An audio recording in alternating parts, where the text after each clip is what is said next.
Hi. I sort of think about eros a lot, and it's this byproduct of this religious tradition that I belong to, which gives you tools and rituals to understand your inner fire, inner eros, and so you can embrace it and become a living god.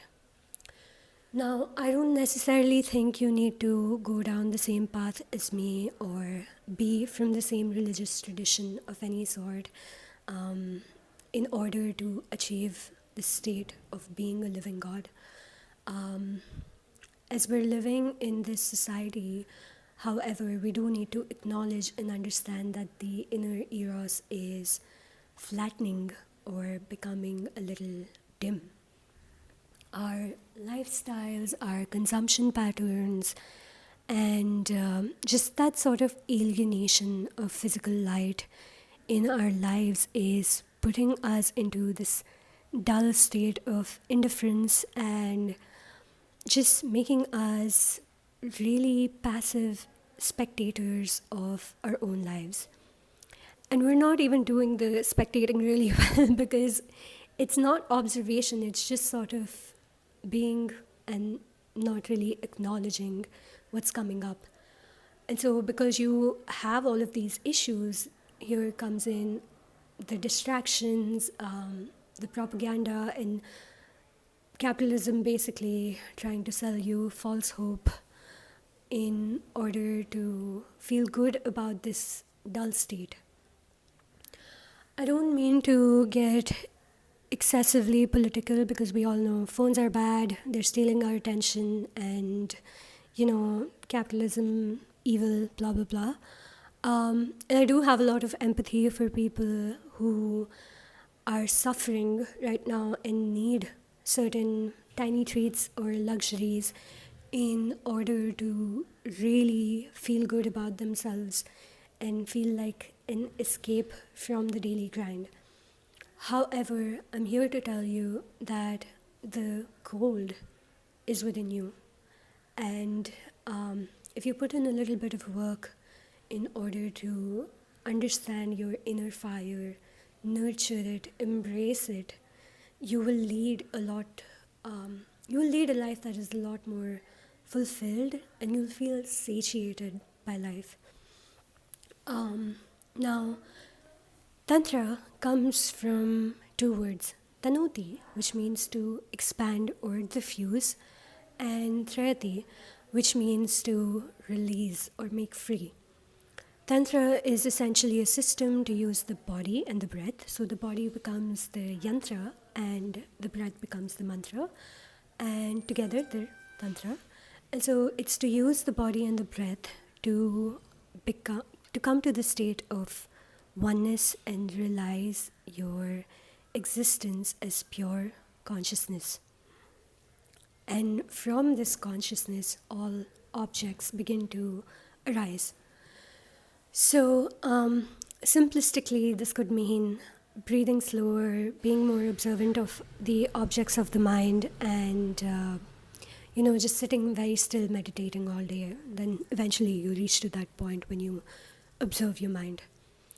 However, that's a bit boring and it's a lot more doable when you have a guru or a teacher guiding you and giving you the correct practices and the correct things to think about and the correct tools to use. Now, the beauty of Tantra lies in the transgressiveness, the substitution, the ritual of it all, which leads to this continuous expansion of the self. I'm asking you to sort of look at art as a tantric ritual to understand yourself as a divine being. One of the 8 limbs of yoga is svadhyaya, which means to study the self. And the greatest yogi that we know is Shiva. He is Adi Yogi, which means the first one. And Shiva is known as Prakasha, which means light. Now, how does Shiva study his own light? It is like any other artist, he has a muse, which is his Shakti, his power, And we all have Shakti within us. We are, in fact, Shakti herself. And so the Shakti is expressed out of him as a vast spectrum of colors, shapes, and forms, whole structures, and really complex human beings too, as a way for him to know himself, study himself. Now, Shiva, because he knows himself and because he's in a constant studying of himself, he's sort of rejoicing in this infinite amount of bliss, which is his own creative power or Shakti. Now, what artists usually do is not very different.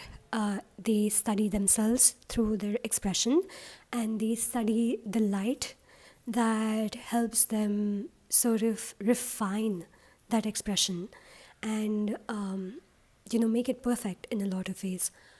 Both expression and the study of light and the urge to refine yourself and all of these things are actually just the same thing. So what Shiva is basically doing is he is continuously rejoicing in this endless bliss of himself because he lets his Shakti out as an expression of himself. And so practically that's what artists are doing as well. They study themselves through their expression, and then they use their own light, their own perception to study that expression, refine it further, and make it sort of perfect in their image. So light and expression are, they're not different from each other. They're also just perfect as they are, because as you evolve and grow, the expression also becomes more and more perfect than it already is.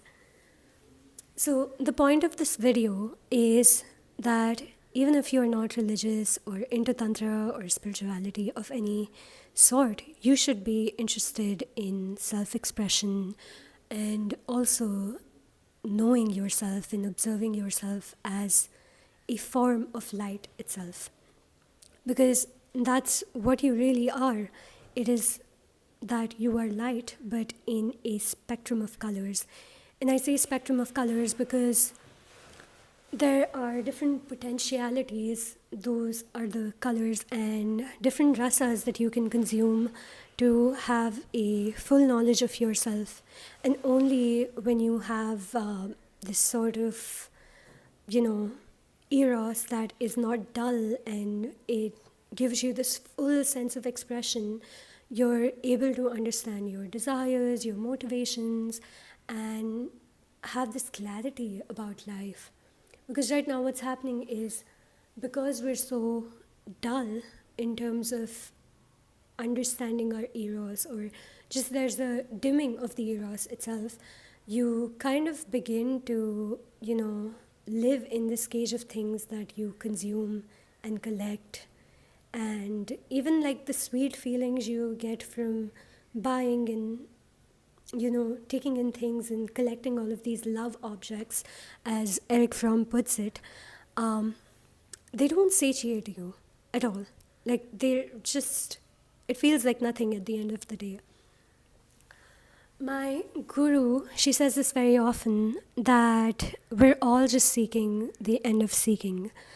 And to me, I've understood that the end of seeking is actually just your creative expression. You sort of burst open like a flower and spread your fragrance everywhere. And, that's just what expression is.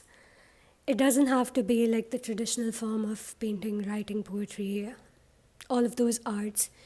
It could be anything. Some people enjoy making blogs. Some people love, making cute websites. Some people just love creating and curating spaces and switching up their rooms whenever they're in a certain type of mood.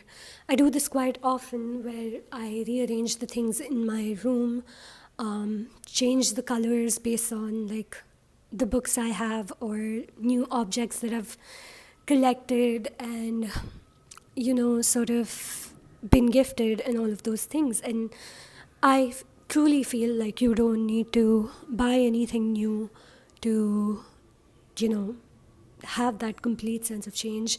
Because what even a simple activity as rearranging your room does is it makes you realize that A, everything is impermanent, and B, it will sort of shift you fully into this particular rasa and mood in order to understand how you're feeling and why do you express yourself when you're feeling that way. It's actually a very healing thing. And I not only do that with my room, but I rearrange my altar, my spiritual altar, at all times. At this point, people have seen at least 7 to 8 different variations of the gods and the images of gods that I've collected over the years. Um, so, yeah, I think beauty is everywhere, and it only takes the correct sort of form of light to really capture it. And so, yeah, keep creating, and I will see you when I see you. Bye.